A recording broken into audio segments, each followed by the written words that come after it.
ଆସନ୍ତୁ କଳ୍ପନା କରିବା ଏକ ବିଶାଳ ପ୍ରାଚୀନ ସଭ୍ୟତା ବିଷୟରେ।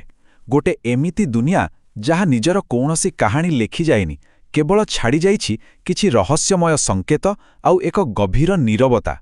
ଆଜି ଆମେ ସେହି ନୀରବତା ଭିତରକୁ ଯିବା ଏବଂ ସିନ୍ଧୁ ଉପତ୍ୟକାର ସେହି ଲୁଚି ରହିଥିବା ରହସ୍ୟକୁ ଖୋଜିବା।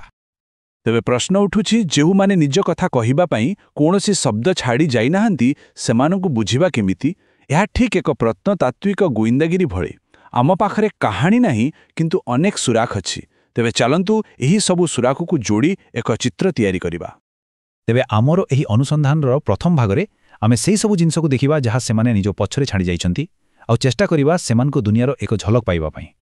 ସେମାନଙ୍କର ସମାଜ ବିଷୟରେ ସବୁଠୁ ବଡ଼ ସୁରାଠ ମିଳେ ସେମାନଙ୍କର ସହରର ଗଠନରୁ। ଏଠି ଗୋଟିଏ କଥା ବହୁ ସ୍ପଷ୍ଟ, କିଛି ଲୋକ ଉଚ୍ଚ ମଜବୁତ ଦୁର୍ଗ ଭିତରେ ରହୁଥିଲେ, ବୋଧହୁଏ ଶାସକ କିମ୍ବା ଧନୀ ଶ୍ରେଣୀର ଲୋକ, ଆଉ ବାକି ସମସ୍ତେ ସହରର ତଳ ଅଞ୍ଚଳରେ। ଏଥିରୁ କ'ଣ ଏକ ଶ୍ରେଣୀ ଆଧାରିତ ସମାଜର ସଙ୍କେତ ମିଳୁନି?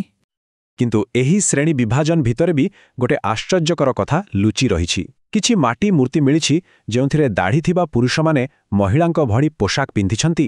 ଏହା କ'ଣ ସୂଚାଉଛି ଯେ ସେହି ସମାଜରେ ଲିଙ୍ଗକୁ ନେଇ ଆମ ଚିନ୍ତାଧାରାଠାରୁ ବହୁତ ଅଲଗା କିଛି ଧାରଣା ଥିଲା? ହୁଏତ ସେଠି ଅଧିକ ସମାନତା ଥିଲା। ଆଉ ଜାଣନ୍ତି, ସେମାନେ କେବଳ ଇଟା ପଥରରେ ସୁନ୍ଦର ସହର ତିଆରି କରୁନଥିଲେ, ବରଂ ନିଜକୁ ବି ସଜାଉଥିଲେ। ସେମାନଙ୍କର ସଜବାଜ ହେବାର ଢଙ୍ଗ ଦେଖିଲେ ଲାଗେ ହଜାର ହଜାର ବର୍ଷ ପରେ ବି ମଣିଷର ମନ ବଦଳିନି। ଏହି କଥାଟା ସେମାନଙ୍କୁ ଆମ ସହ ଯୋଡ଼ି ଦେଉଛି, ନୁହେଁ କି? ଆଉ ଟିକେ ଦେଖନ୍ତୁ ସେମାନଙ୍କ ମେକଅପ୍ କିଟ୍କୁ। ଲିପଷ୍ଟିକ୍, କାଜଲ, ଏପରିକି ସିନ୍ଦୁର, ଏସବୁ ଆଜି ବି ଆମ ଜୀବନର ଏକ ଅଂଶ। ଏଥିରେ ତ ଏହା ହିଁ ଲାଗୁଛି ଯେ ସେମାନଙ୍କର ଦୈନନ୍ଦିନ ଜୀବନ ଆମେ ଭାବିବାଠାରୁ ବହୁତ ବେଶୀ ଆଧୁନିକ ଥିଲା।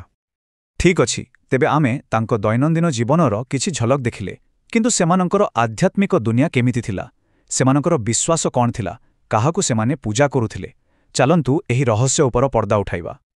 ଆଉ ଏଇଠି ଆସୁଛି ସବୁଠୁ ବଡ଼ ଆଶ୍ଚର୍ଯ୍ୟ।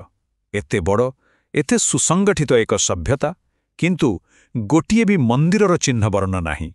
ଏହା ବହୁତ ଅଜବ କଥା। ତେବେ ସେମାନେ ପୂଜା କରୁଥିଲେ କେଉଁଠି? ମନ୍ଦିର ନଥିଲେ କ'ଣ ହେଲା? ତାଙ୍କ ଆସ୍ଥାର ପ୍ରମାଣ ସବୁଆଡ଼େ ଖେଳେଇ ହୋଇ ରହିଛି। ମୋହେଞ୍ଜୋଦାରୋର ସେହି ବିଶାଳ ସ୍ନାନାଗରକୁ ଦେଖନ୍ତୁ।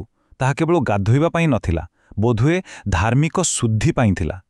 ତା ସହିତ ମାଟିର ମାତୃଦେବୀ ମୂର୍ତ୍ତି, ଗଛ ଓ ପଶୁ ପୂଜାର ଚିତ୍ର, ଏସବୁ ତାଙ୍କର ପ୍ରକୃତି କେନ୍ଦ୍ରିକ ବିଶ୍ୱାସର କାହାଣୀ କହୁଛି। ତାପରେ ପ୍ରତ୍ନତତ୍ତ୍ୱବିଦ୍ମାନଙ୍କୁ ଏମିତି ଏକ ମୋହର ମିଳିଲା ଯାହା ସେମାନଙ୍କୁ ଚିନ୍ତାରେ ପକାଇଦେଲା। ଏଥିରେ ମହିଷୀ ସିଂହର ମୁକୁଟ ପିନ୍ଧିଥିବା ଜଣେ ଦେବତାଙ୍କୁ ବାଘ, ହାତୀ ଓ ଗଣ୍ଡା ଭଳି ପଶୁ ଘେରି ରହିଛନ୍ତି। ବିଶେଷଜ୍ଞମାନେ ଏହି ଆକୃତିକୁ କହନ୍ତି ଆଦିଶିବ ବା ପଶୁପତି, ଯାହାର ଅର୍ଥ ହେଉଛି ପଶୁମାନଙ୍କର ସ୍ୱାମୀ। ଅନେକଙ୍କ ମତରେ ଏହା ହିଁ ହେଉଛି ଭଗବାନ ଶିବଙ୍କର ଏକ ବହୁତ ପୁରୁଣା ରୂପ। କିନ୍ତୁ ସେମାନଙ୍କ ଆସ୍ଥାର ଆଉ ଏକ ଦିଗ ଥିଲା, ଯାହାଟେ ଟିକେ ନିଆରା। କାଲିବେଙ୍ଗାନାରେ ଇଟାରେ ତିଆରି ଅଗ୍ନିକୁଣ୍ଡ ମିଳିଛି। ଏଥିରୁ ଅନୁମାନ କରାଯାଏ ଯେ ସେମାନେ ଅଗ୍ନି ପୂଜା କରୁଥିଲେ ଏବଂ ହୁଏତ ସେଠାରେ ବଳିଦାନ ଭଳି ପ୍ରଥା ମଧ୍ୟ ପ୍ରଚଳିତ ଥିଲା। ତେବେ ଜୀବନ ବିଷୟରେ ତ ଆମେ କଥା ହେଲେ, କିନ୍ତୁ ମୃତ୍ୟୁ ବିଷୟରେ କ'ଣ? ଗୋଟିଏ ସଭ୍ୟତା ନିଜର ମୃତ ବ୍ୟକ୍ତିଙ୍କ ସହ କିପରି ବ୍ୟବହାର କରେ, ସେଥିରୁ ତାର ପରଲୋକ ବିଶ୍ୱାସ ବିଷୟରେ ବହୁତ କିଛି ଜଣାପଡ଼େ। ଆଉ ଏହାର ସୁରାକ ମିଳେ ସେମାନଙ୍କର ଅନ୍ତିମ ସଂସ୍କାର ପ୍ରଥାରୁ।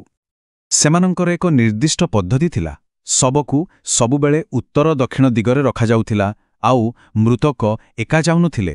ସେମାନଙ୍କ ସହିତ ସେମାନଙ୍କର ବ୍ୟବହାର୍ଯ୍ୟ ଜିନିଷପତ୍ର ବି ପୋତାଯାଉଥିଲା। ଏଇଟା ହିଁ ସ୍ପଷ୍ଟ ଭାବେ ଦର୍ଶାଏ ଯେ ସେମାନେ ପରଲୋକରେ ବିଶ୍ୱାସ କରୁଥିଲେ। ଟିକିଏ ଭାବନ୍ତୁ ତ, ସେହି କବର ଭିତରୁ କ'ଣ କ'ଣ ମିଳିଛି? ମାଟିପାତ୍ର, ଗହଣା, ଆଉ ସବୁଠୁ ଆକର୍ଷଣୀୟ ଜିନିଷ ହେଉଛି ତମ୍ବାର ଦର୍ପଣ। ବିଶେଷ କରି ମହିଳାମାନଙ୍କ ସହିତ ଏହି ଦର୍ପଣ ମିଳିଛି। ଏହା ବୋଧହୁଏ ଦର୍ଶାଉଛି ଯେ ମୃତ୍ୟୁ ପରେ ବି ବ୍ୟକ୍ତିଗତ ପରିଚୟକୁ ସମ୍ମାନ ଦିଆଯାଉଥିଲା। କିନ୍ତୁ ସବୁ ଜାଗାରେ ପଦ୍ଧତି ସମାନ ନଥିଲା। ଯେମିତିକି କାଲିବଙ୍ଗାନାରେ କଳସ ଭିତରୁ କେବଳ ପାଉଁଶ ମିଳିଛି, ଯାହା ଶବଦାହର ପ୍ରମାଣ ଦିଏ। ଲୋଥାଲରେ ଯୁଗଳ ସମାଧି ଦେଖିବାକୁ ମିଳେ, ଆଉ ରୋପାରେ ଜଣେ ମଣିଷକୁ ତାର ପୋଷା କୁକୁର ସହିତ ସମାଧି ଦିଆଯାଇଛି। ଏହା କେତେ ବ୍ୟକ୍ତିଗତ ଆଉ ହୃଦୟସ୍ପର୍ଶୀ କଥା ନୁହେଁ କି? ଆମେ ଏତେ ସବୁ ସୁରାଖ ଯୋଡ଼ି ଏକ କାହାଣୀ ତିଆରି କରିବାକୁ ଚେଷ୍ଟା କରୁଛୁ, କିନ୍ତୁ ଗୋଟିଏ ସବୁଠୁ ବଡ଼ ଗୁରୁତ୍ୱପୂର୍ଣ୍ଣ ସୁରାଖ ଆଜି ବି ଆମ ପାଇଁ ଏକ ବନ୍ଦ ତାଲା ପରି। ଆମେ ଏବେ ପହଞ୍ଚିଛୁ ଆମ ଅନୁସନ୍ଧାନର ଶେଷ ପର୍ଯ୍ୟାୟରେ, ଯାହା ହେଉଛି ସେମାନଙ୍କର ସବୁଠୁ ବଡ଼ ରହସ୍ୟ, ସେମାନଙ୍କର ଲିପି। ତେବେ ଏହି ଲିପି ବିଷୟରେ ଆମେ ଜାଣୁ କ'ଣ? ବସ୍ ଏହା ଏକ ପ୍ରକାରର ପହେଳି। ଆମେ ଜାଣୁ ଯେ ଏହା ଚିତ୍ର ଆଧାରିତ। ଲେଖାଗୁଡ଼ିକ ବହୁତ ଛୋଟ, ବେଶୀ କରି ମୋହର ଉପରେ ଥାଏ। ଏହା ସମ୍ପୂର୍ଣ୍ଣ ଭାବେ ସ୍ୱଦେଶୀ ଲାଗେ, ଆଉ ସବୁଠୁ ବଡ଼ ସମସ୍ୟା ହେଉଛି ଏହାର କୌଣସି ଜଣାଶୁଣା ଭାଷା ସହ ସାମଞ୍ଜସ୍ୟ ନାହିଁ। ସଂସ୍କୃତ, ସୁମେରୀୟ ବା ଦ୍ରାବିଡ଼ କାହା ସହିତ ବି ନୁହେଁ। ଏଥିପାଇଁ ଏହାକୁ ବୁଝିବା ଏତେ କଷ୍ଟକର। ଆଉ ଏହାକୁ ଆହୁରି ରହସ୍ୟମୟ କରିଦିଏ ସେମାନଙ୍କର ଲେଖିବାର ଶୈଳୀ। ପ୍ରଥମ ଧାଡ଼ି ବାମରୁ ଡାହାଣକୁ, ଆଉ ତାପର ଧାଡ଼ି ଡାହାଣରୁ ବାମକୁ, ସାପ ଭଳି। ଏହି ଅଦ୍ଭୁତ ଶୈଳୀକୁ କୁହାଯାଏ ବ୍ରୁଷ୍ଟ୍ରୋଫେଡନ୍।